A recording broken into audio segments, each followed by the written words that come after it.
3, 2, 1. Good day everyone, Garage King here, and today I'm going to review a Snap-on vacuum cleaner that I bought on one of the flyers of the months. I think it was in December when I bought it, and the model number is CTVAC9050A. I did compare it to the Milwaukee because I was doing some price comparison because I know the Snap-on is kind of expensive, but when I looked at what you actually get, you know what? It wasn't that bad. And one of the things was the Milwaukee had 45 cubic feet per minute airflow. So when I looked at the CFM for the Snap-on, and there's the features for the Snap-on, take a look at this. It actually has quite a bit more. It has 59.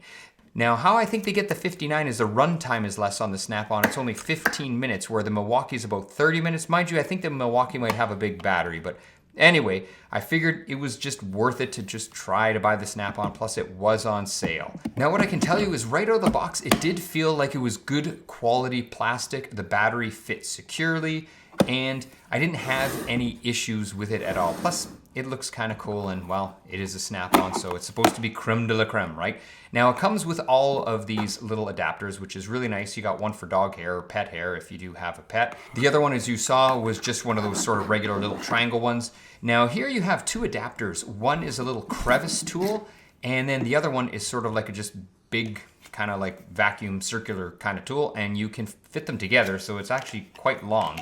So that's kind of nice, and you can get into a lot of spots. Taking it apart, you can see here's our air filter. We just twist it and remove it. Hopefully it's not too expensive from Snap-on, and I'm gonna see if I can source out an aftermarket one. Now, it is a wet dry vac, so if you're vacuuming water, then you just put this little thing on top here like so it'll protect the electric motor inside. As you can see, this is the hose. You can store it inside, or I guess however you want.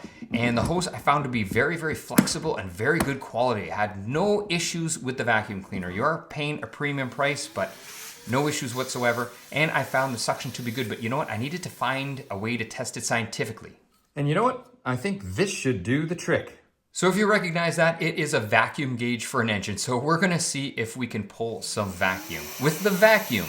Now, with the little hose stuck just inside, you can see we did move the gauge an inch or two of vacuum, and then when I sort of hold it to try to block it off, you can see we have close to 4 inches of vacuum, so that's pretty decent. Now, I didn't have the Milwaukee to test, but you know what? Dyson's got a pretty good name. So with the same type of crevice tool, here's what the Dyson did, and really not much. It barely moved it. And when I blocked it off to see, you know, total suction here, you can see we did get about 3. But nowhere near as much as the Snap-on. So that's it for my little video. If you have any questions or comments, please leave them below. I hope you enjoyed watching this video, and what can I say? It was a pretty basic video. Anyway, see you all next week. Thanks.